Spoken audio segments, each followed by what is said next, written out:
Assalamu alaikum wa rahmatullahi wa barakatuh. Bismillah ar-Rahman ar-Rahim. So inshallah today we'll be talking about the next division under verb, and that is the fourth classification at-taqsim al-rabi' lil-fi'l, and that is classification of the verb according to jamidun wa mutasarrif, that is rigidity and inflection. So let's explain what is meant by jamid and what is meant by mutasarrif. Al-jamid,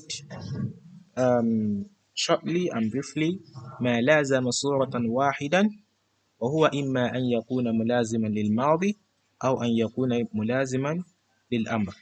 So ماضي is the verb that remains fixed in one single form and does not undergo any changes. So verbs like this, it's confined to past tense or um, imperative tenses.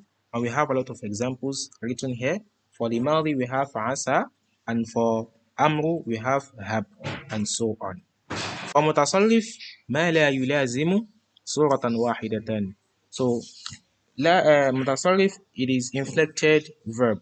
It is the verb that does not remain fixed in one single form, that is, it changes. So this one, it's either it's al-mutasarrifu tam, that is fully changed, or al-mutasarrifu naqis, partially changed.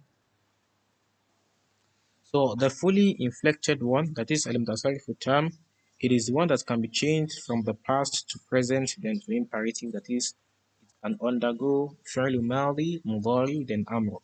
But partially inflected is the one that can be changed from the past to present only. That is, doesn't have amr. So we have a lot of examples here.